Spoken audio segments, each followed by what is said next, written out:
You're listening to the Vox Media Podcast Network. This is What the Heck with Mike Heck on MMAfighting.com. Now, here is your host, Mike Heck. What the heck? Well, hello everybody. Welcome to a brand new edition of What the Heck on MMAfighting.com and all of our broadcasting platforms, YouTube, podcast networks, and wherever and however you're listening to the show. We really appreciate it. My name is Mike Heck.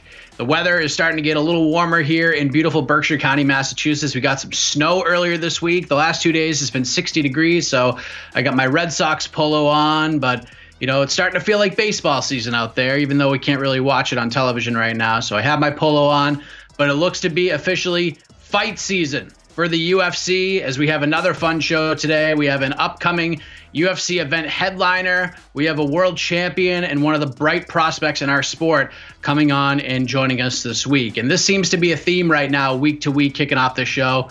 But a lot has happened since the last time we spoke. Not only is UFC 249 going down on May 9th, which is 9 days from right now, on next Saturday night. Like, I can't believe I'm saying this right now. Like, this is how close we are to having fights once again. The UFC is tripling up for that week with an event also on May 13th and another one on May 16th, all taking place in Jacksonville, Florida. Of course, UFC 249 is stacked. You got the two title fights, Ferguson versus Gaethje, Cejudo versus Cruz. We got Ngannou versus Rosenstruik. We got Stevens versus Kattar, Hardy versus DeCastro, Cerrone versus Pettis is on the freaking prelims. That's how good this card is, and much, much more. And listen, you can say what you want about the media and the questions we may have about health and safety, but on a personal level, I'm kind of getting that old feeling again, that sense that a big night of fights is coming up. And during this crazy time in the world, I'm not going to lie, this is going to be a breath of fresh air for me. But, you know, as long as everything is good to go from that health and safety perspective, we still don't have many details on that. I'm just as excited about this, probably like most of you are right now. May 13th. That's a Wednesday night event on ESPN+. It's going to be on ESPN as well, from what I understand. But that's expected to be headlined by Anthony Smith taking on Glover Teixeira. We just found out Alex Hernandez is going to fight Drew Dober on that card. So Alex Hernandez is going to go from beating COVID-19 to maybe beating Drew Dober like a few weeks later. I don't know if you can find a better, win streak than that in the history of MMA. But that's a great fight at 155. You got Ovince St. Preux jumping up to heavyweight to fight Ben Rothwell, Sijara Eubanks versus Sarah Morris. Some of the fights announced for that event off the top of my head. And then May 16th, that's going to be headlined by Walt Harris and Alistair Overeem. And that event's starting to take shape as well. Some fights being agreed upon. Edson Barboza dropping to 145 to fight Dan Ige. Song Yadong versus Marlon Vera. That's a great fight. We get Eric Anders versus Krzysztof Jotko. These are all confirmed at this point. So get ready for just a whole bunch of events, ladies and gentlemen. And moving forward, Dana White mentioned May 23rd. Not a ton has come out about that event. I assume May 30th is probably on the radar. June 6th is a pay-per-view. And that was the event, I believe, that was supposed to be held in Perth, Australia. And from what I've been told, the UFC is working on a couple of big fights for that June 6th event. A title fight is one of those fights. An interesting fight at 170 is being really discussed right now, but nothing is done as far as pen to paper at this point. But it sounds like the UFC is going to try to stack the deck for that pay-per-view as well. And June 13th looks to still be in the cards as well. The biggest fight, of course, we're going to discuss later on in the show. All I can say is buckle up. Things have been crazy, and it seems like this is just the beginning. So stick with us at MMAfighting.com for all sorts of coverage of these events, interviews, pre and post shows. We're not sure if we're going to be in Florida covering any of these events with there being limited media, but if we can, we of course will be there. If not, we will still make things happen the best we can for you. So let's run down the lineup on this week's edition of What the Heck. Later on in the show, we will check in with Bellator featherweight Aaron Pico. It's been a real interesting start to his MMA career. He's already had 8 fights, only 23 years old. He's experienced winning streaks, highlight reel finishes. He's dealt with a losing streak, highlight reel finishes on the wrong end, but he got back on track in January with another nasty knockout win over Daniel Carey at Bellator 238. So we'll check in one of the sport's bright prospects a little bit later on. We're going to check in with Marlon Moraes, the number 1 ranked bantamweight contender in the UFC. He got a title shot last year against Henry Cejudo. He came up short in that fight. He just had that fight in December with Jose Aldo, and regardless of how you may have scored that fight, Marlon Moraes picked up a split decision win, and now he's scheduled to face Piotr Jan in the main event of the UFC's June 13th event. Is that fight still happening? Could it still be happening in Kazakhstan? We'll get the latest on that and more from Marlon Moraes. We're going to kick things off with the reigning, defending Bellator welterweight champion and welterweight Grand Prix winner, Douglas Lima. He was scheduled to fight Gegard Mousasi for the vacant Bellator middleweight title, coincidentally enough, on May 9th at Bellator 242. That event was postponed, as is every event from Bellator, through June 6th at this point. We're going to check in with the Phenom and see if that fight is still the plan. We're going to talk about Rory McDonald moving on to the PFL and much more. So here's my conversation with the champ, Douglas Lima. All right, we have the reigning Bellator welterweight champion Douglas Lima on the show. This man was scheduled to face Gegard Mousasi for the Bellator middleweight title on May 9th, but unfortunately, with the COVID-19 pandemic, Bellator 242 and a bunch of future events are now postponed, but we're happy to have the Phenom here for a few minutes to talk about everything that's going on with him. Douglas, how are you, man? I'm doing great, brother. How are you?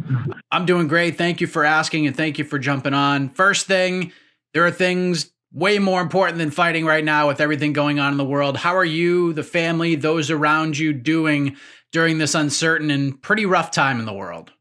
Yeah, it's tough, man, but everything is going good.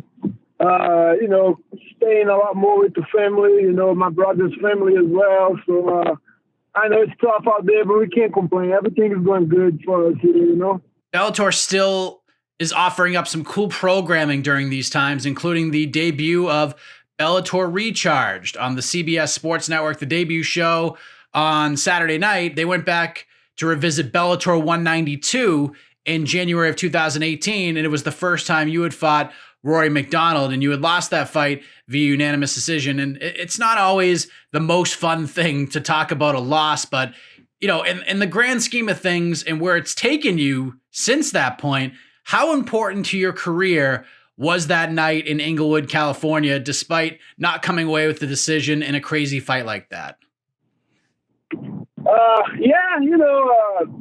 It's so good. It's still a good fight to show. A lot of fans really enjoyed that fight. It was a good back and forth war. Even though I lost the fight, I still got a lot of good feedback from it. And it's a good fight. It was definitely a fight that I needed. I guess I needed to lose that fight to learn. You know what I mean? I really learned a lot from that fight, and I'm thankful for it. And I'm sure a lot more people are going to enjoy it still. It was still a good fight. What specifically did you take away from that fight to set you up for this incredible run you're on right now? You got to extract some revenge, and you got to become the Bellator champion again. Definitely like the mental part of the fighting. That's what I learned the most from that fight. Rory was pretty much done, after that fourth round, and then he still came back, got a quick takedown in the beginning of the round and, won the fight. You know what I mean? So just being able to push through those sort of barriers, to a fight, it's not for everybody. You know what I mean? I really learned that from him that night. You know what I mean? It's just the will to keep fighting no matter what the circumstances, So very thankful for that moment. It was a grueling fight, especially for him with that crazy, injury from the leg kick. So it's good to people see, what he went through the fight and still came off and won. Even though it was against me, it was just, a lesson that he taught me that night, in that area. We know that Rory has since moved on from the promotion, and you guys are 1-1, and I know you're moving on to other things, a chance to win a second title, but is there a part of you that wishes you could run that one back, get that third one in there to see who the better man would be in a 3-fight series? Yes and no, because we had, 50 minutes already in the cage, I definitely learned, from that fight, and I don't think I'll ever lose to him again. If I'm being honest, just my take, you know what I mean? But it would definitely be good to have a trilogy to really, make sure, who's the better fighter. But But no, I'm happy for him. You know, I'm happy that he's moving on. You know, he's looking out for himself. I was definitely very shocked and surprised, you know, that he moved over there. But I guess he got a better deal. I don't know. Something was better for him. You know what I mean? But I'm just happy for him, and I'm happy we got to share, you know, those 50 minutes. But you never know what happens in this MMA world. You know, we might, you know, cross each other's paths again in the future. Who knows? You know. Yeah, it's very true. And this is a crazy sport, this mixed martial arts, as I'm sure you know by now. But this has been quite the stretch you've been on since that Roy McDonald fight. You went through the Bellator welterweight Grand Prix. You had some great performances. You reclaimed the welterweight title, and you won $1 million to boot. It's going to be pretty tough to top that, is it not?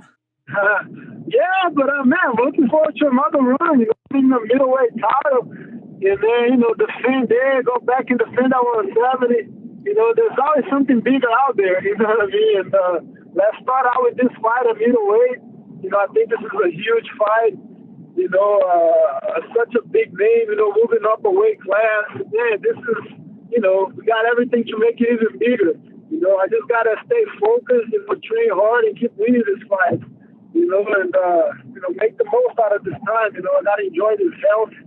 You know, this moment that I'm living, everything is really good. So, you know, make the most of it. I'm sure we got bigger things coming. So despite everything going on in the world and everything being postponed, at least for the foreseeable future, is that still the plan? Like, once things get back up and running, you and Gegard Mousasi for the 185-pound title, is that what you and your team have been told? For sure. You know, that's the plan. You know, the next step right now is the middleweight title. We're just going to postpone the fight, I'm pretty sure. And see what happens there. You know, I think Bellator said they should start the shows in July. You know, I don't have any details on everything, but hopefully we're one of the first fights, you know. But the plan is, you know, for the middleweight gold. Obviously, we can't control what is going on in the world, but, you know, you're getting ready, you're getting mentally prepared to make history and fight for a second world title. Was there a part of you that, I mean, you had to have been bummed that the event got postponed, even though you understood what was going on, right? Yeah, I was definitely bummed, but at the same time, you know, safety comes first. You know what I mean? Very disappointed, of course, but I know the fight's still going to happen in the future, so that made me a little more calm, you know. I was so looking forward for that fight. It's such a big and exciting challenge, you know. You know, it's just, you know, happy times, you know what I mean? But it's okay. I was just training, you know, as much as I can, you know, one-on-one with my coaches, you know, a lot of private, you know, foreign guys in the training room. We're still putting our work, you know, as much as we can for what's going on, you know, because I'm fortunate to have my gym, you know, so I can open the doors whenever I want. Just wipe everything off, you know what I mean? Don't put more than 4 people. That's what I've been doing this past crazy month. You know, so I'm still able to get some work in. You've seen how this is being handled throughout the sport with COVID-19, and Bellator is waiting for this all to turn the corner. This is how your promotion is handling it. And there are other organizations like the UFC, they're doing everything they can to move forward and put these events on for the fans and for the fighters. What is your take on how things are being handled by these promotions during this difficult time? I mean, yeah, they're trying to do as much as they can. You know what I mean? As long as they, you know, taking the safe steps, you know, not just speak about, you know, whatever the money that's going to bring, you know, but also, man, they're trying to, you know, give the fighters their job, you know what I mean, as much as they can. But it's not easy, though. It's not easy for them. It's not easy for the fighters. You know, a lot of the fighters depend on the fight money to survive, you know. So on that part, I'm really glad that they're trying to make it happen. You know what I mean? So they can at least get a paycheck, keep working. But at the same time, it has to be safe. You know, what good is it if, you know, somebody got infected, you know, doing one of the events? You know what I mean? So it's a lot that they got to think about, you know, a lot that they got to do. But as long as they try, you know, the safest way possible, I'm happy with it, and I agree. You know, if they offer me a fight, you know, I'll be the first one to say yes. So you think by the end of the summer, July, maybe August, do you feel like this middleweight title fight between you and Gegard Mousasi will have already happened, or worst case, be booked? I pray so. I really hope so. And I'll be ready by then. They give me 6 weeks. Get ready. I'll be there. I'll be there, ready to go. I know this is kind of hard to say because you don't know when you'll fight again, right? But how do you see this year playing out for you? What are some of the goals you have for yourself from a professional and a personal standpoint? Yeah, first thing, the gym, I just opened my gym. Everything is ready. I got an American top team here in Georgia, in Lawrenceville. First thing is just to open the gym, just waiting on the goal, as soon as they allow us to do it, we will. And fight 2 times. I don't know if I'll be able to do it, but my goal is to fight 2 times. Win this belt, maybe defend a welterweight, end of the year, December. That's the plan, but who knows what's going to happen, how long this is still going to go on. Just praying for the best, and hopefully I'll be able to do 2 fights this year. And open the gym. That'll be some good goals for myself.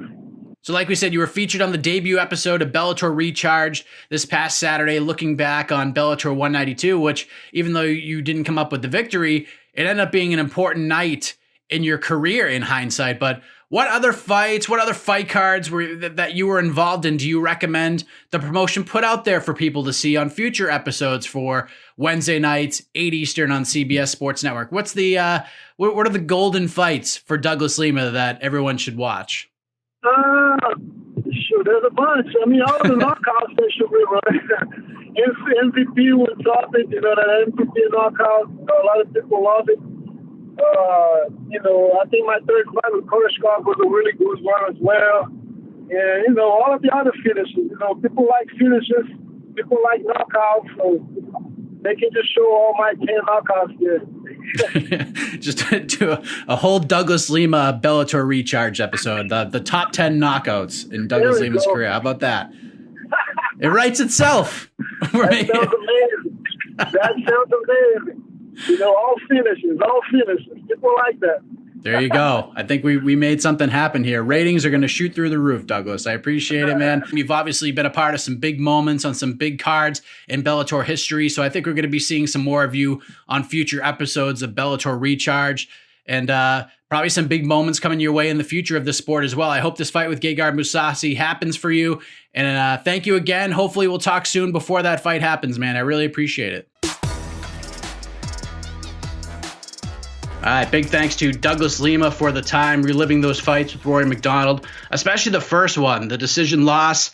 But that loss has really flipped the switch even more so for Douglas Lima, as he looks like he's going to have a big opportunity to capture a second title simultaneously, possibly later on this summer against Gegard Mousasi. Now let's check in with Marlon Moraes. This is actually the first time I had the chance to speak with him, and I'm glad that we did. And I'm not a fighter, but it's always great chatting with fellow parents, fellow dads, especially during this pandemic, because as you can see, there's toys and trains all over my office right now, which I just realized looking at this camera. But of course, the fight talk is great too as he prepares to fight Petr Yan. But I really enjoyed this conversation with Marlon Moraes.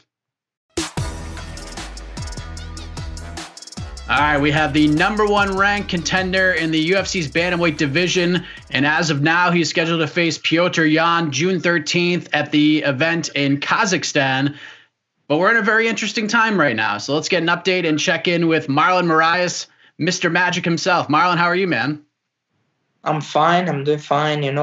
Tough times right now we are living, but we are making everything possible to get a good training and get prepared for the fight. Fight might not happen in Kazakhstan, but the UFC confirmed the fight's happening. We're just waiting to hear where, and let's see what's going to happen and where we're going to go. We'll get into that a little more in a minute, but first things first, how are you and the family doing right now during this pandemic and with the quarantine and everything? We're good, everything's fine. I'm with my family. We are staying most of the time home. Nobody's going anywhere. I'm the only one. Sometimes I go to the gym and I go grocery, I'm doing everything. right now, and I'm just trying to keep them safe, and I'm doing everything possible not to get anything and keep myself healthy to, just to keep this just going. Like you said, you're trying to train as best as you can with everything being pretty much closed off right now. There's no big gatherings or anything like that. You got to do what you got to do. But during these times, like I feel like, and I go through this myself, we take a lot of these things for granted. So how much do you miss like full on training sessions, big group of teammates, sparring, that whole group mentality? How much do you miss all that right now? Yeah, I miss a lot. I was just telling some of my training partners and let them know how I feel. I was telling them that I miss the people in the gym, the energy. Of course, sometimes we want to be by ourselves, especially us as a professional fighters. We go in there, we fight, we fight on TV, we represent everyone. But sometimes it's good to see different people, in the gym, blood, talk with different people that don't talk about fight. And right now, at American Top Team, you only see fighters and only people that have fights coming up and small groups. They're taking care and they're watching everyone and making sure everybody can get some training. So how many people are usually in the gym with at one time? It's just like one or two people plus yourself? Yeah, we are in like different parts of the gym, small groups and not many people, not group training at all.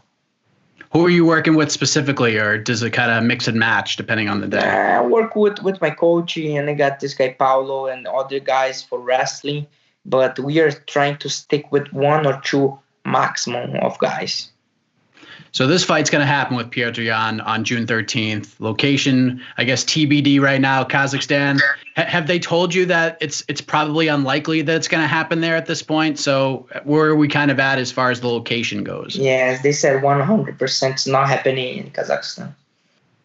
This has been a really interesting year for you, Marlon, hasn't it? I mean, from the fight with Cejudo to the Aldo fight, where the entire story heading into that fight wasn't even really about the fight itself. It was about whether or not Jose Aldo would make weight. He does. You win that fight. But then Jose Aldo ends up signing to fight Henry Cejudo for the title. And we heard Dana talk about it after you beat Aldo, and nobody really believed that this could happen.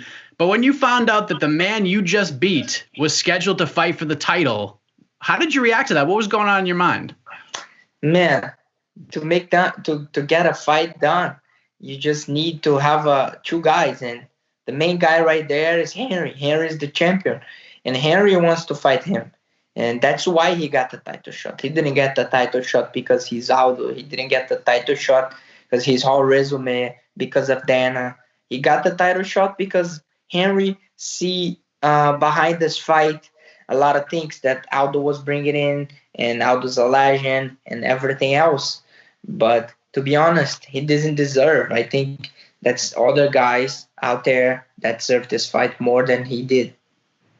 Pierre, I actually was reading an interview with Petr Yan prior to jumping on with you, and he kind of commented on that. He thought Aldo and Cruz, which we'll get into in a minute, he thought that it's just such a bad look for the UFC to make those fights. Do you agree with him, or did you kind of see this coming with Cejudo asking for it?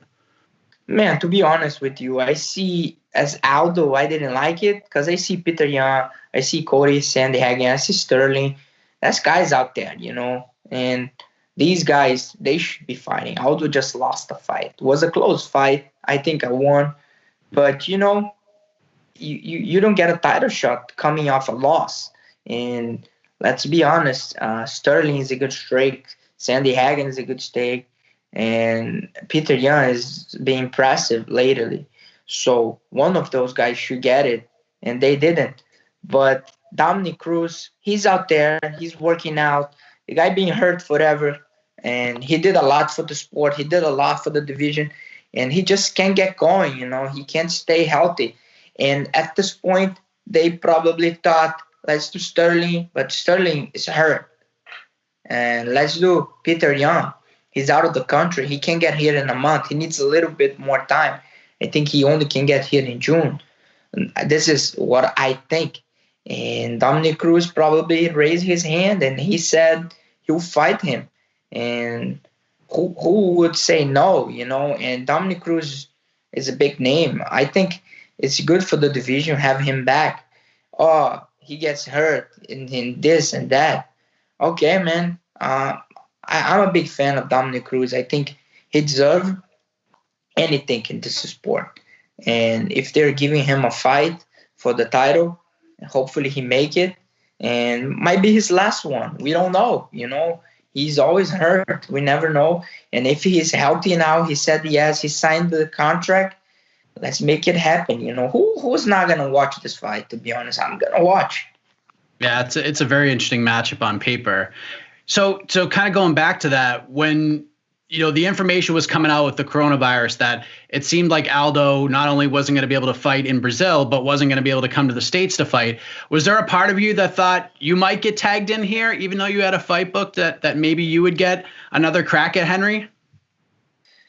I wasn't expecting to be the next, That's guys on the line. And me, I'm not going to keep begging. But, of course, I called Ali and I said, Ali, if anything happened, fight week, 2 weeks to the fight, you can let them know I can fight, I can make weight, I'm training, and I'm never going to let the UFC down, If they ever call me and if they ever think I deserve a fight or I'm here, I'm fighting, I'll fight Henry or I'll fight Cruz if I have to. If anything happened that fight, I can get ready and I can fight.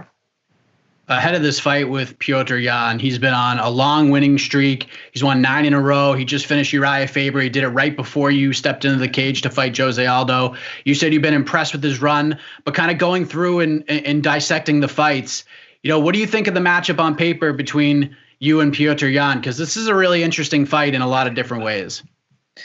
Yeah, to be honest, I have a fight with a high skillful guy, tough fighter. Like you just said, everything he brings to the table. And I can even think about the title shot right now. I'm focused on this guy. I'm focused what I have to do to beat him. And I'm working hard and I'm trying to get better everywhere and bring June 13 my A game, be the best I ever been. And this is how I can beat this guy if I get there and I do everything I know. And he just said he's in a good streak. He been beating guys. He finished a couple guys. UFC's talking highly about him, and he's almost there. Like I told you, I think he's one of the next for the title shot. And so if he's next, why not take a fight with him and maybe take his spot? It's something that I'm aiming for. I'm training hard, and we'll see. Hopefully this fight happens June 13, and I can take his chance, take his shot. Have you seen holes in his game? Because he's had his moments where, there's been a hiccup or two, but I think all fighters go through that. But he's come through on the other side and gotten his hand raised. Have you seen any holes throughout the fights that you've watched of him? Everyone that swing hands got holes, If you want to swing one, you can get swing back, And that's what happened. That's fight. That's the fight business. If you want to hit someone, you can get hit too. And in a fight, 2 tough guys, 2 tough fighters. We are both good strikers, and we know the ground. We know the wrestling game, and we can blink. In this fight, you can blink, and you can make mistakes. And this is what we're working. We're working on getting there. Don't make a mistake and get the hand raised. It's got to be his first UFC main event, and you've been in the spot a few times already, competing in fights scheduled for 5 rounds. Do you see your main event experience, that big fight experience, is that going to be a factor heading into this fight, do you think? Fight's a fight. There's 2 guys, 50-50, and going to this fight is 50-50. You can win or you can lose, and I'm going there, and I want to hit him first and be the winner. Where do you think this fight will end up happening? Like, do you think it happens in the U.S.? Do you maybe even on this mystical fight island that we keep hearing about? Like, where do you think this will happen? I think, to be honest, I think United States. I think by June he'll be able to get his visa, and we will fight in June for sure. I know you guys got a little bit of a ways to go to get here, and I don't know if you've even thought this far ahead. Like you said, it's 2 guys going in there. Whoever makes a mistake is going to pay for it, but how do you sort of envision this all playing out on June 13th? This way, whatever miss and get hit back is going to go down, and that's it. You're not looking past Petr Yan. but you're probably looking a little bit ahead here. Are you confident that if you go out there and beat Petr Yan and have a great performance, that you will get another shot at the belt in your next fight, or do you think you're going to have to win a couple more? I think it's a great chance. You know, you're on the mix. We just got to get this ball going. You know, this is something that pissed me off almost every day. We don't see that bantamweight belt on the line more times. We got to see that belt 4 times a year at least, you know. And we got so many guys, you know. Every one of us want to be world champion. We just got to get that belt on the line more times. And we'll see everyone fight. Everybody home will be entertained. That's only tough guys and good fighters. And why not, you know, keep active. You know, people just want to hold the belt and say they're world champion, you know. You got to be world champion and put on the line 2-3 times, give the UFC shows, you know. That's it. That's what I think. I want to get there, and I want to get that ball going. Do you think 35 is the deepest and the best division in the UFC right now? It's one of, you know, I see at least 8 tough guys, 8 tough fighters that can beat each other in any given day. And at bantamweight, it's tough to do that, knock people out, finish. And in our division, we've been seeing this all the time. So I think it's one of the best out there, definitely. Selfishly, and I've been saying this for a couple of years now, I need to see you fight Dominic Cruz at some point. Like like when you signed with the UFC and you started running off some wins, I was like, oh man, now we have to do Moraes versus Cruz. And like you said, he just couldn't get back. But I think that's the fight to make at some point. I know you have a lot of respect for Cruz. He's a legend. He's a long champion. Is that a fight that you've had your eye on as well? Is that kind of like a dream matchup for you? Yeah, we've been working for this fight a couple of times, but he didn't accept. I don't blame him. He wants to get there. He wants to fight for the title. But I believe that he should get on one of the horses on the line too. You know, that's a couple tough guys, and you'll see, man. If he doesn't win or if he wins, I just want to see that belt on the line more times. Do you suddenly become a Dominic Cruz fan on May 9th? Because you have to think, if he beats Cejudo and you beat Yan, your chances to get back to the belt just got much better. Is that how you're looking at it at all? Or are you just focused on June 13th and whatever happens, happens? Yeah, I didn't even think about that. You know, I just want to win my fight, put on a great performance, and after that, keep fighting. Like I told you, I said, I want to see the belt on the line, but I'm an active fighter. I want to keep fighting. You know, I want to fight at least 2 times this year. I think everyone wants. Everyone knows. Some guys just want to be a UFC fighter. That's not my goal. You know, I want to keep fighting, and that's it. What other things have you been doing during this quarantine time besides training and getting ready for a fight? Is there things that you've done that maybe you've been putting off for a while, and now that you have a little bit of extra time that you've been able to do? I always stay with my family, but right now I'm trying to do more things with my kids, entertain them. I have 2 kids, and it's tough. It's tough. They have a lot of energy, and I got to teach my son how to ride a bike. He's 5 years old, and it was something that I accomplished. We did some repairs in the house. I did some painting, cleaning every day, and I washed my wife's car a couple of times. just looking to stay busy, you know. It was fun. Long time I don't wash my car, and I wash after probably a year, maybe more than 1 year. How excited was your 5-year-old when you let go of the bike, riding, did it all by themselves? Like, how cool was that for you, and how excited was your kid when that all happened? He couldn't believe. It was cool. It's good. We keep thinking about when we were there, you know. Time flies. We just got to enjoy every second and have passion with the kids and put the time in for them. Absolutely. My kid wants to be Spider-Man right now. So I'm always running around and I have to be the bad guy all the time. So he just like beats the crap out of me and I have to let him do it to make him feel better about himself. But that's what we got to do as parents, right? My son wants to be every day a different superhero.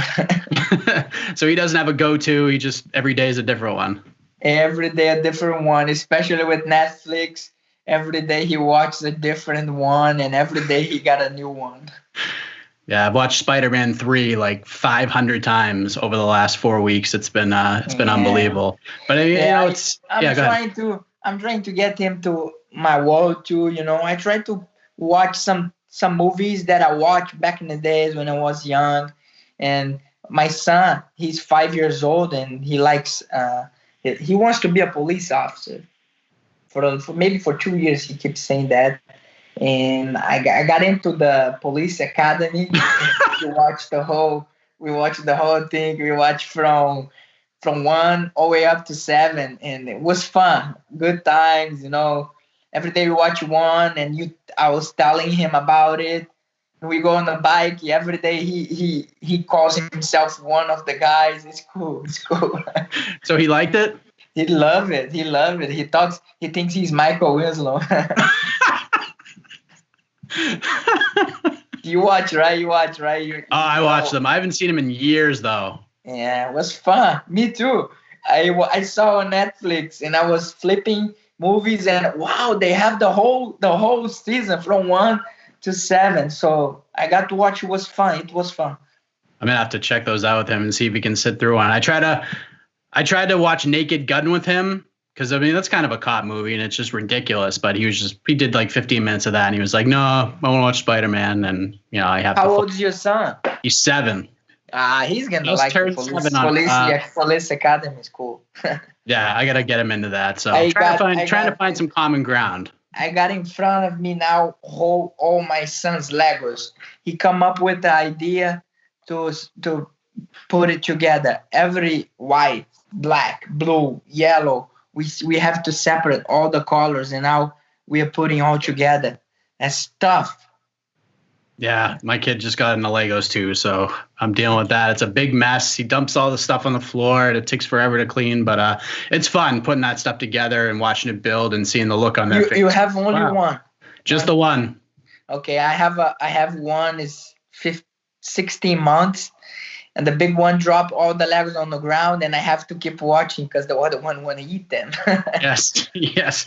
I remember those days very, very well. It's it's a tough time in the world, but you're staying as positive as you possibly can. You're enjoying this extra family time, so that's obviously a plus for sure, Marlon. And I'm glad we were able to chat and as we get ready for this fight on June 13th. But before I let you go, is there anything else you want to get off your chest for everybody as we get ready for this big fight? Man, I just want everyone to stay positive, help each other, give good energy, because that's the time when we gotta all stay together, stick together, because we're gonna go over this. We're gonna win this battle, and at some point, this is all gonna be a bad times that we live in that we overcame. That I think that's all. I was even telling someone that. Of course I want to fight now. Of course I want to go to a camp now. That's an experience, You as a fighter, you have to fight in every atmosphere, This atmosphere right now, it's tough. It's hard. We can't get the best training possible. But this is going to make us stronger for the next fight and for the next. And that's it, man. We gotta fight, and we got to win every day by day. Well said. At least you're not Frankie Edgar right now, who had a tornado hit his house. Did you hear about that? I saw that, at least. So crazy, man. But I really appreciate the time, Marlon. All the best to you over the next several weeks in preparation. Great matchup, man. So selfishly, I hope we get to see it. But hope you and the family stay safe. Enjoy that extra family time. We'll talk soon. Thank you, sir. Thank you, Mike. Have a good night. All right, great stuff from Magic Marlon Moraes. Very positive, very happy guy. And it looks like that fight with Piotr Jan is a go for June 13th. Location, TBD, somewhere on Earth. But, could this be a Fight Island event? I mean, Dana White did say that he could bring in fighters from the States to go to Fight Island. Piotr Jan being an international fighter, perhaps we could see some Fight Island action on June 13th. But more on that coming soon. But let's get to our final guest of the week, one of the bright up-and-coming prospects in our sport. Let us check in with Bellator featherweight Aaron Pico. All right, we move ahead to our next guest. He got back on track with a second-round knockout win over Daniel Carey at Bellator 238 back in January. Happy to be joined by Aaron Pico. Aaron, it's been a minute, man. How are you? I'm good. Everything's well. Just kicking it, hanging out. Not too much. So, yeah, I'm happy to do this. It's gonna be fun. Absolutely. It's great to have you here. How have you been holding up during this quarantine and this pandemic that's taken over the world for the past couple of months? Yeah, it's been tough, but it's been bittersweet. Of course, it's cool to just be able to hang out and do things that you're not usually able to do during the week. But of course, I want to be at the gym. There's a lot of goals I set for myself. So when you can't go to the gym, it's kind of hard. But I'm getting my workouts in when I can. But for the most part, just riding my horse, cleaning stalls. Just doing that. Like I said, just getting some workouts when I can, but I'm not putting like pressure on myself. Like I have to be doing something every single day and push my body. A lot of people, have always told me that, man, you need to chill for a little bit, just relax. So, now's my time to do it and just let my body recover because I go pretty hard during training camp. So it's all good. Have you always had a horse and had stalls and things like that throughout your life, or is this something new that's happened over the last couple of years or so? No, I've always ridden horses. I started riding horses when I was a young kid. I took lessons. I worked at the stables, doing like trail rides and things like that.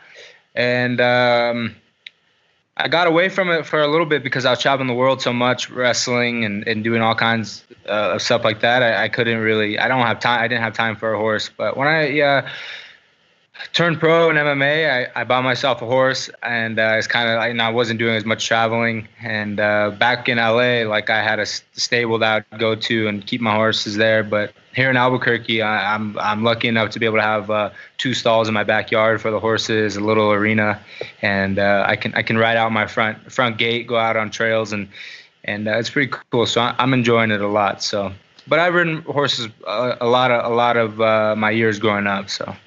So it's good to go back and kind of relive those days, and it helps you relax as well. Put your head in the right place. Yeah, it does. I really, really enjoy it. I've just have had a passion for horses since I've been a kid. It's just been I can't get away from it. I've got away from it for a few years, but I was always researching horses and watching YouTube videos. So I'm very fortunate now. I can have 2 horses. So I'm in heaven. There you go. Yeah. It's been a wild start to your MMA career, from the Freeman fight in your debut to going on that streak of highlight reel knockouts to, you had a couple of setbacks and then you bounced back with the big win back in January. We'll get into that last fight in a moment, but man, how would you describe this first just under 3 years of your Bellator career? Yeah, I'd be lying if I said it wasn't crazy. Yeah, it's been really crazy because I've come from wrestling. You lose a match or whatever, you take second at the World Championships, take third, but there's always there's always a tournament to go and get your confidence back and redeem yourself. With MMA, it's a little bit different because you're not fighting every week and you're not, it's every couple of months. So I think the biggest thing is waiting. You're waiting and your mind's constantly going. And then now, obviously, with social media and commentators, they always have their 2 cents of what's going on or what you need to do. So it was a roller coaster ride, but luckily for me, I'm a wrestler. We bounced back from losses, all kinds of things. I'm pretty strong in that aspect, but there's nothing to it. I just picked myself up and got back in the gym. People ask me, "Oh, it's so crazy, it's so hard," but shit happens, man, in business and life, and if you're gonna let 1, 2, 3 things set you back and not pursue your dreams, then they probably weren't your dreams in the first place. It's interesting you say that people are putting in their 2 cents, because as you're going through that 4-fight winning streak and you're having all these viral moments on social media and all, you got MMA fans and media members all over the place saying, well, we'll see what happens when he gets tested by a veteran. And yet they don't keep in mind that you knocked out Leandro Higo, who was a veteran in his own right. And then after the Corrales fight, that fight was absolutely wild and bonkers. Became Bellator moved him up too quickly. So it's gotta kind of be tough being in an almost can't win situation so young in your career, right? Did that start to get to you at all? Yeah, I think the biggest thing is just there's so many people that you meet or this or that. Like, I have no problem taking criticism. That's no problem, by coaches, by other, even fans sometimes. But it just gets really old when you constantly you meet somebody and then they start talking, oh well, maybe you should have done this, you need to do this. It's like you have no clue of what's going on in MMA. You don't know what it's like to be in a cage. There's so many things. So, and you get reporters, you get people that say, well, you need to do this, you need to go train with this guy, you need to do this. It's like, slow your roll, just let me do my thing. I can figure this out. I won, a lot of things growing up, and MMA is a whole completely different beast. It's not wrestling, it's not boxing, and I'm still figuring it out. But that's what makes the sport so crazy. Is one, there's so many disciplines that you need to train. There's so many variables that go into a fight. So I take people's criticism. Sometimes I take a little bit of what they say and I'm very appreciative, and then sometimes I just goes through one ear and out the other. So everybody's got their opinions, but I've got a strong team. I've got great coaches around me, and that's the people that I really need to listen to. So at the end of the day, it doesn't really matter what outsiders think, reporters. It doesn't mean shit. After that Corrales fight, you took on Adam Borch and MSG, and you were looking really good in that fight. Like, you were wrestling. People were like, "Oh, he's wrestling. Look at him!" And you were winning pretty much every second of that fight until you got caught with that flying knee. And I'm sure it was frustrating to lose that fight in the manner that you did, or just to lose in general. But what were you able to at least take away from that night against Adam Borch at MSG? Yeah, I think I was winning that fight. I even laid the groundwork on how to beat him. He's great striker, great, but not a very good grappler.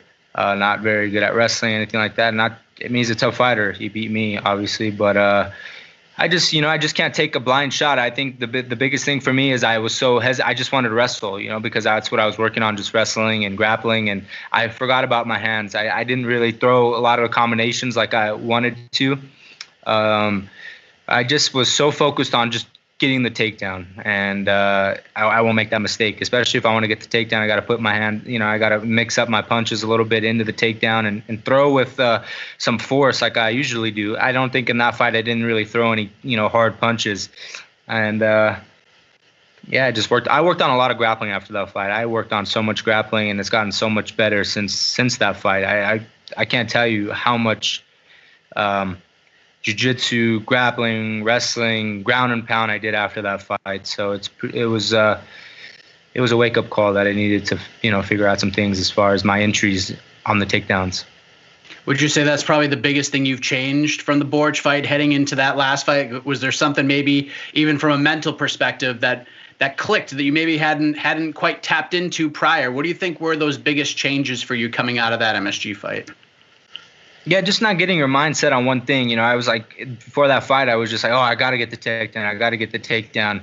And I forgot about I forgot about even my hands. I probably should have used my hands a little bit more and to get myself into the takedown. But I think the biggest thing is just not focusing on one thing. Just let the fight happen. Be aware, be cautious, and just let the fight happen. A lot of eyes were on you at Bellator 238. Like, despite being on the prelims for the event, anybody that I talked to about the event, it was like, if you asked them what were the big storylines heading into that event, you were right at the top of everybody's list because of what had happened in the last couple of fights. How would you describe the way you approached that fight in January? Did you feel any extra pressure at all, knowing that you had lost those two previous fights? Yeah, that's a good question. Now looking back, I didn't really even think about, oh man, I have to win this fight, I have to do this. I just was, 7 months since the last fight, I just was training on getting better. That's all I was, focused on. And working with the coaches here in New Mexico, Greg before the fight especially was just saying, don't put any pressure on yourself as far as you need to do this, you need to do that. Like I said, just let the fight happen. You're well prepared, and I just felt confident going in there. I knew. The thing is that we studied him to a T. We knew everything that he was going to throw, especially with the leg kicks. I knew the leg kicks were coming, the kicks were coming, and I knew I can get the takedown, use my ground and pound, and the first round, a lot of people are like, oh, well, you don't, a lot of people get messages like, oh, you need to use your wrestling more. Absolutely, I do. But the last fight, I did use my wrestling. I think I ground and pounded him like the whole first round. And in the second round, I hit him with the left hook, and he was out, So that fight, I felt like it was a progression to, getting my confidence and getting cage time. So that was a good fight for me and my team. What did it feel like when you landed that left hook? Because you've had some great knockouts in your career to this point, but coming off those 2 losses to land that left hook and have the performance that you had, like what did that all feel like once the ref pulled you off? It felt good. It felt really good just to finally get a win. I think I went like almost a year without a win, and battling stuff, just like trying to figure the game out. I always know I can do it. It's just knowing, like, you just want to get back in the cage to get a win, and it was a good stepping stone for us, for sure. Like with my coaches, the thing is, I really liked the knockout was great. I really liked the knockout, of course, but I really liked going back to the corner and hearing what the coaches had to say, just because it's experience. I never, even the Madison Square Garden fight, I think I went back to the corner and I don't even really remember what Greg was saying or Six Gun. In LA, I remember going back to the corner. I was calm. I listened to the coaches. I knew I can tell you everything that they said right now, and I think that was a big stepping stone for me. It might sound kind of dumb, but it was just a good, like, man, I get to go sit down on the stool. I get to hear Coach Greg, what he has to say, what Coach Gibson has to say, what Tusa has to say, and I think that was a big stepping stone for me. That's huge. I mean, a lot of fighters tell me over the years that that's a turning point for them. They hear their coaches, they hear even like instructions in the corner that they never heard before. Do you feel like you found something with Jackson Wink and those guys? Because I know you bounced around, you bet it's to some different places. What specifically about Jackson Wink made you feel like this is it? I feel like I'm home now. Well, from the first time I walked in there and like working with Coach Greg, and I just felt a good connection. I like how Albuquerque. I love Albuquerque. I love the city. It's not a lot of driving like LA. I have to go here, go there, go there. It's kind of hard for me. And for me, it's not about like having. It's about learning how to fight and learning and putting it together. So I'm around coaches that give me a lot of time, and I'm eager to learn and figure this thing out. So it's just being in one spot 2-3 times a day. I'm in the gym, just all right, working on this, working on different aspects of MMA, and that's what I really needed, to be in one location and just learning how to fight. So I think I know this place is the place for me. So with everything going on in the world, Bellator obviously has postponed events indefinitely, and Scott Coker hopes to be back up and running in the summertime. And there's talks about hosting events at Hollywood Sound, at some sort of Hollywood soundstage or something over the summer. I know you can get some work in when you can, but with the gathering bans and limitations, it's not exactly the same, like you alluded to. But if you had it your way, when would you like to return? Is there any sort of time frame you have in mind if all goes well and it's a perfect world? Yeah, I don't have a perfect time. The thing is I'm always in shape. I'm always staying active and not watching what I eat pretty clean all the time. But for me, I can fight whenever, but I want to be able to have an 8-10 week camp with my coaches. That's the most important thing. A lot of people will take fights on short notice and that, and I give them a lot of props, but I like to be prepared going into a fight.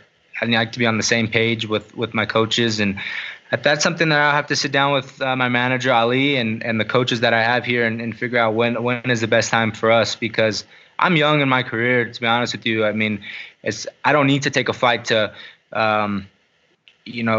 because I need to feed a family or this or that. I'm good. I live within my means, and I don't need to fight right now. Like, I need to fight next week because I need to feed my kids or something like that. I'm here in Albuquerque just training. I've got everything dialed in, and I want to make sure I'm on the same page with my coaches. The 8-10 week training camp going into a fight, I don't think I'll feel a little bit of anxiety if it's like, you're fighting this and you only have 3 weeks to prepare. That's not me. So we'll sit down with the coaches when this quarantine is over with, and we'll see what they have to say. And I got to spar. I got to see where I'm at. I got to how I feel with the grappling and with the sparring, and so many variables that go into it. So we'll see. So you'd probably want to wait until and see once Bellator actually puts an event on. Then you kind of know, like, all right, at least we're back up and running. Then you can start thinking about a fight and putting an 8 to 10 week camp together. Correct? Yeah. That's. I haven't heard anything from Bellator, to be honest with you. So I don't even know what's going on. So it's kind of hard. It's kind of hard to train for anything if you just stay in shape. But I'm not going to go beat myself up and run up a mountain and try to go crazy with the conditioning. Because you don't know, maybe I might fight in September. I may fight in October. I don't know anything at this point right now. So, I mean, it doesn't really affect you too much. But Bellator, obviously, they've made the decision to hang back and wait for everything to turn the corner. And then across the pond, you get the UFC. They're looking at it in a totally opposite way. Let's get back to normal, at least as best as we can, and try to get some fights going here. Yeah. What is sort of your take on how things are being handled by these promotions when it comes to COVID-19 and everything that's going on? Yeah, I think I could see both sides. I honestly can see both sides. I could see either UFC putting on fights. I mean, at the end of there's a lot of fighters that need to make money, and that's what they do. They gotta fight, and the UFC has a lot of resources, and they're able to put on fights. More power to them. I'm not hating on anybody, because it's like, I have friends that fight for the UFC, and that's how they feed their family. And Bellator, I could see where they're coming from. They want to take the precautions, and they want to, whatever they feel is right. More power to them. I'm not mad at anybody, But like I said, if you can minimize it, no crowds, no nothing, like what Scott was saying, hey, that sounds good to me. That sounds good to me. Fight, no crowd.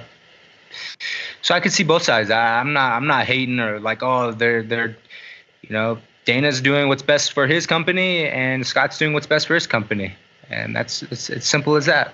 Yeah. I'm fine. There's not much I can really say. I can't go on and say, oh, they need to do this, because I don't know what goes on behind closed doors in the business side of that. It's something that's super, super new to me, like I said, I don't know anything about that. They have their ways, and they have their company. They have their numbers that they need to meet and stuff. And hey, whatever they feel is best, that's on them. Yeah, that's above our pay grade, Aaron. We don't need to be thinking about the business side of all of this. But you've been with Bellator for all 8 of your fights, and I'm not sure what your contract looks like. But do you still have like a bunch of fights left with them? Where does that all stand, if you don't mind me asking? Yeah, I still have some time with Bellator. So yeah, I'll be fighting with them for a little while. Like as far as the contract and things like that, I still have some time with them. So yeah, I'll be. I don't know I got to go look and read like the exact dates of when the contract ends, but I still have some time with them. So. Do you feel like you'd want to be with them your entire career? I mean, you're a competitor, and you've been a part of wrestling, and you've been part of boxing, and now you're in MMA.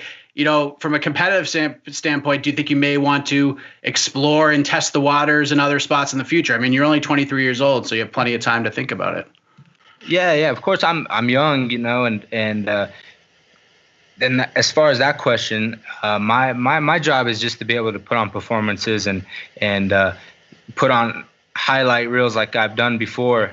And I think when the time comes, that's why we have managers. I think when that time comes, I'm going to sit down with Ali and my team and figure out what's best for us. But Bellator's been very, very good to me. I've had some ups and downs with them, so they've treated me very, very well. But like at the end of the day, it's a business. I got to sit down with my team and figure out what's best for us. And when that time comes, I'll leave. I'll let the negotiating go with Ali, and we'll see.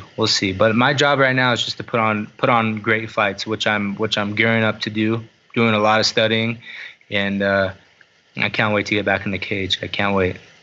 Yeah, you've always been a line 'em up kind of a guy for Bellator. You're not really the call out type. You don't talk trash really. You just go in there, and like you said, you go in there and fight. But is there someone that sticks out that you feel maybe a good step for your next fight that can challenge you, and that maybe you wouldn't mind punching in the face, or you're still just gonna kind of take whatever Bellator gives you and just do your darn thing?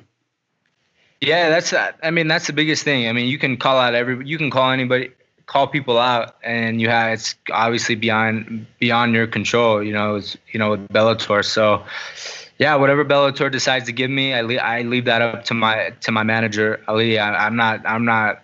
He says, hey, you're fighting this guy, and hey, let's do it. That's just kind of how I am, and I don't think I'm really in a position right now to be like, hey, I need to fight this guy, fight that guy. Because even if I do call them out, that doesn't necessarily mean that you're going to fight them with Bellator. So, of course, there's a lot of guys you want to fight, but we'll just take it one step at a time and put on some performances and see where that goes. But, yeah, we'll just, like I said, I'll just stay in my lane right now and get my cage time. There's so many fighters out there who are in the sport that are trying to make it at a young age. And I feel like now, especially in 2020, it's a really interesting time because there are kids who at 10, 11, 12 years old, their goal isn't to be firefighters and police officers. They want to be Bellator champions and MMA professional fighters. They want to fight on television, maybe even sooner, that have been kids that have been training their entire lives since they were like 6, 7, 8 years old with dreams of being a professional fighter. What advice would you give to some of these younger fighters looking to make MMA their career choice over the next few years? Like, what would you say if someone who's 15, 16 years old that wants to get into the sport came up to you and asked you that question? What kind of advice would you give them? The only advice I'd give them is just take your time and work. And when you're starting off in your career, just surround yourself with a good team, good coaches, and take your time. There's no rush to be the youngest world champion. If it comes your way, great, and you're prepared for it, great. But take your time and just work your ass off. And that's the only thing I can possibly say. Work your ass off and don't stop. Don't stop. It's very, very simple. But when you do turn pro, take your time and make sure your team is on the same page as far as everything, and do what's best for you. Not anybody else. Do what's best for you.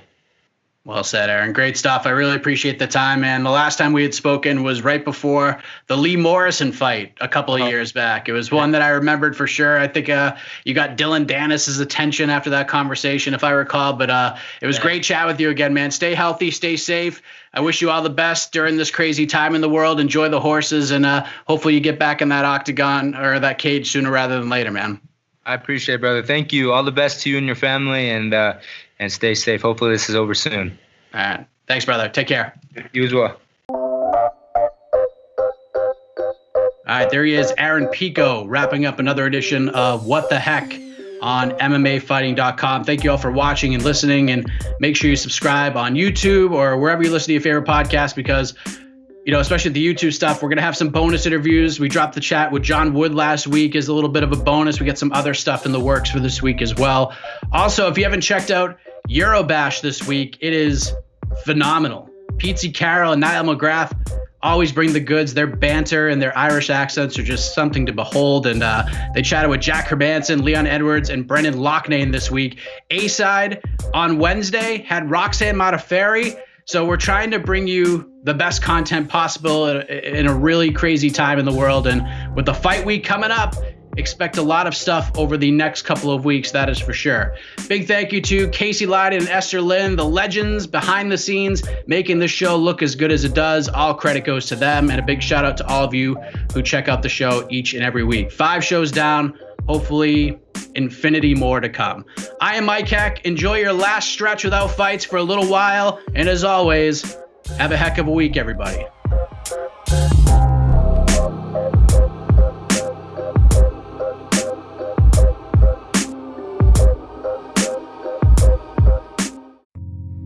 You're listening to the Vox Media Podcast Network.